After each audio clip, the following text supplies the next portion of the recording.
왜 하필 한국이야? 최근 세계 최고 부자이며 바이든도 머리를 조아린다는 사우디 왕세자가 급하게 한국을 찾았습니다. 1,400조짜리 프로젝트를 한국에 맡긴다는 그의 폭탄 발언으로 미국과 중국을 포함한 강대국들의 초비상이 걸렸죠. 심지어 한국에 반해서 다음 일정인 일본 방문을 전격 취소해 모두가 왜 한국만 편애해? 라며 아주 난리가 났다는데요.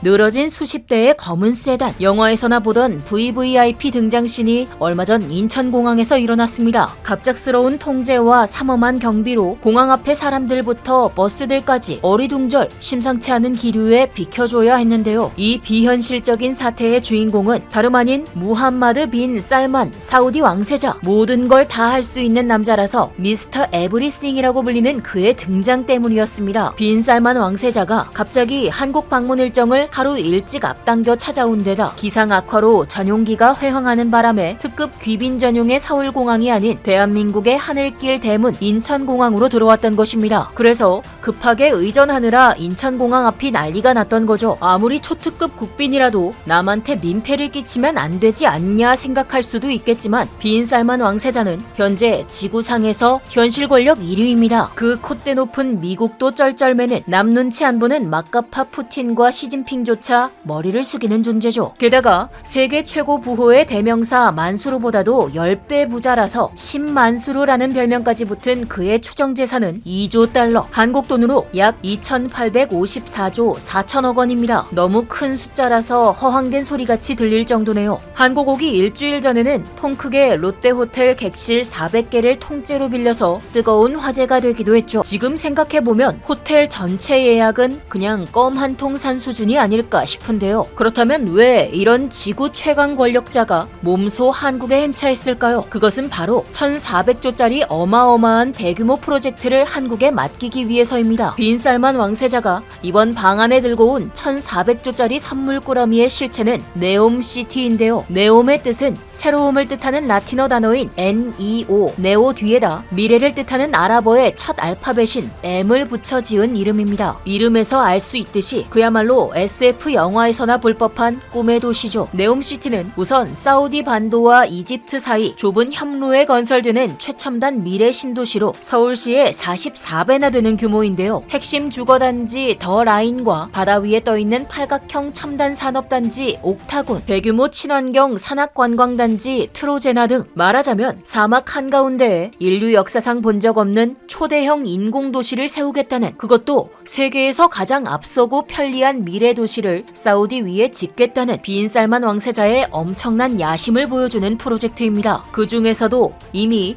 작년부터 우리나라 현대건설과 삼성물산 등이 지하 고속터널 공사를 따낸 네옴시티의 핵심 사업 더 라인이 제일 놀랍습니다. 더 라인은 사막의 땅 위에 폭은 200m, 높이는 500m, 바깥은 거울로 된 두 벽을 세우고 만리장성 같은 길이에 아주 좁고 긴 선형의 도시를 만드는 것인데요. 말하자면 롯데타워 높이의 건물들이 줄줄이 170km까지 이어진다고 볼 수 있습니다. 심지어 그 안에는 자동차 대신 하늘을 나는 택시가 다니고 인공지능으로 사계절 내내 좋은 날씨까지 유지한다는 친환경 스마트 도시의 청사진을 제시하고 있죠. 거의 영화 블랙팬서에 나오는 도시 와칸다급이 아닌가 싶은데요. 세계적인 건축가들이 다 미쳤다고 말하는 상상 속 도시를 실현하려는 네옴 프로젝트. 그만큼 아무리 돈이 많은 조만장자 사우디 왕세자라도 성공을 보장하기 힘든 사업입니다. 그래서 그는 네옴시티의 핵심 사업 책임자로 한국을 채택한 것이죠. 왜 그 수많은 나라들 중 한국인가? 여기에는 크게 두 가지 이유가 있습니다. 먼저